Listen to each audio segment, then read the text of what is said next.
Halo Happy Investor, kembali lagi dengan NH Korindo Sekuritas. Hari ini Selasa 26 Juli 2022, seperti biasa akan memaparkan market update dan juga rekomendasi saham. Kita lihat dulu dari dalam negeri, enggak dari luar negeri. Untuk Otoritas Moneter dan Fiskal Amerika Serikat bersamaan rilis data ekonomi.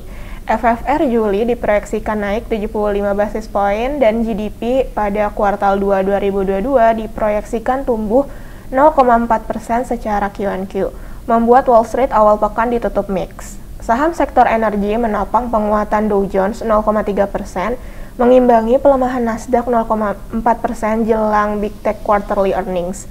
Penguatan sektor energi masih dipengaruhi kekhawatiran berkelanjutan tentang kelangkaan pasokan.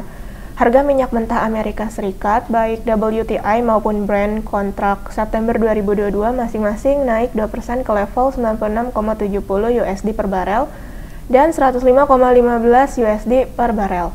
Kenaikan juga terjadi pada harga gas alam setelah Gazprom Rusia akan memotong aliran gas Eropa melalui Nord Stream menjadi 20% karena masalah pemeliharaan. Sementara itu, penguatan sektor finansial terjadi seiring rally sejumlah saham perbankan karena yield US Treasury sedikit lebih tinggi.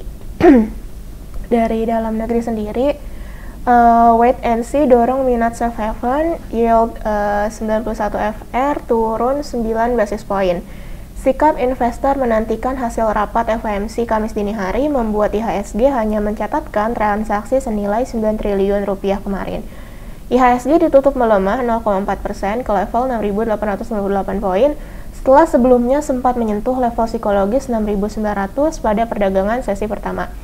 Adapun sektor teknologi turun 3,3% dan transportasi dan logistik turun 1,9%. Di sisi lain, investor minati safe haven membuat surat utang negara FR91 mencatatkan penurunan yield lebih dari 9 basis point atau penurunan terdalam dibanding seri benchmark lainnya yang turun dalam kisaran 4 basis point hingga 8 basis point.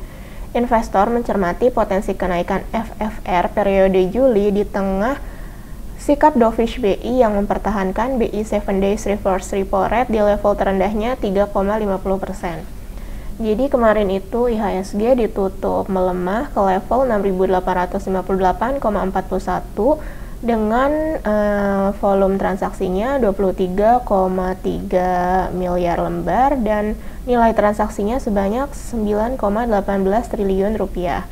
Adapun untuk most active stocks itu ada Bumi, ada RO, BBRI, BP, BBCA, Care, NATO, Goto, BRMS, dan Antam. Untuk top foreign buy itu ada Telkom, ada RO, PTBA, UNTR, dan AMRT. Untuk top foreign sell itu ada MDKA, Antam, BBRI, Harum, dan BRMS. Kemudian kita lanjut untuk company news. Yang pertama itu ada dari PT Cisarua Mountain Dairy Tbk dengan kode emiten CMRY yang mencatatkan kenaikan penjualan sebesar 98,08% secara year on year pada semester 1 2022 menjadi 3,13 triliun rupiah. Kenaikan ini ditopang oleh penjualan segmen produk olahan susu yang tumbuh 72,42% secara year on year. Adapun laba bersih yang diatribusikan kepada entitas induk naik 59,43% year on year menjadi 581,11 miliar rupiah pada semester 1 2022. Yang kedua itu ada dari PT Chandra Asri Petrochemical Tbk atau TPIA yang meraih fasilitas kredit Sustainability Linked Trade senilai 100 USD juta dari UOB Indonesia. Melalui fasilitas ini, perseroan dapat memanfaatkan pendanaan UOB dengan tarif khusus sesuai dengan nilai keberlanjutannya. Adapun program ini akan mengedepankan prioritas ESG perseroan dan meningkatkan ketahanan rantai pasok. Kemudian yang ketiga ada TAPJI atau PT Triputra Agro Persada Tbk, di mana pada semester 1 2022 membukukan laba bersih sebesar 1,77 triliun rupiah atau meroket 338,5% secara year on year. Laba per saham dasar naik 328,5% menjadi Rp90. Adapun penjualan tercatat senilai 4,61 triliun rupiah atau melonjak 61,56% secara year on year. Kemudian untuk domestic and global news, dari dalam negeri atau domestik sendiri, itu ada pemerintah yang akan melelang 6 seri surat berharga syariah negara atau sukuk negara pada Selasa ini. Pemerintah menetapkan target indikatif lelang sukuk negara sebesar 7 triliun rupiah. Sementara itu ada juga nih imbalan yang ditawarkan dari berbagai SBSN ini. Kemudian kalau untuk dari globalnya itu ada dari Rusia dan Ukraina yang menandatangani kesepakatan PBB untuk melanjutkan ekspor gandum. Rusia dan Ukraina pada hari Jumat menandatangani kesepakatan yang didukung oleh PBB untuk melanjutkan ekspor gandum Ukraina melalui Laut Hitam. Perjanjian tersebut yang akan dilaksanakan dalam beberapa minggu ke depan ditandatangani di kota Istanbul, Turki dan ditengahi oleh pemerintah di Ankara. Jutaan ton gandum telah tertahan di negara yang dilanda perang itu. Eksportir biji-bijian di kota-kota pelabuhan Ukraina seperti Odessa tidak dapat mengirimkan barang-barang mereka karena konflik memicu kelangkaan komoditas global dan mendorong harga pangan. Kemudian kita lanjut untuk corporate calendar. Hari ini Selasa itu hanya ada RUPS dari emiten WLTJ, TNCA, TALF, SMMT, PDS, NASA, MTMH, Laba, KONI, IBOS, Devi, CTTH, CBMF, ATAP, dan ARTA. Kemudian untuk daily technicalnya, hari ini kami merekomendasikan salah satunya yaitu PTPP, di mana hari ini rekomendasi kami buy entry levelnya itu pada kisaran 930 dan 915 dan bisa stop loss di level 905. Adapun potensinya itu PTPP breakout di pada MA20 dan 50 dengan volume tinggi dari rata 20 harinya.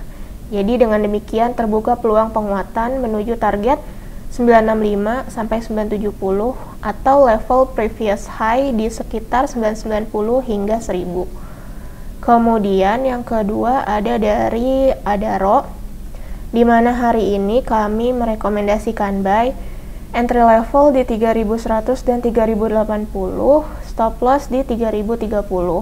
Jadi untuk potensialnya itu hasil dari breakout kedua pattern Adaro yang punya target naik di sekitar 3200 atau bahkan di seputar 3300 hingga 3350.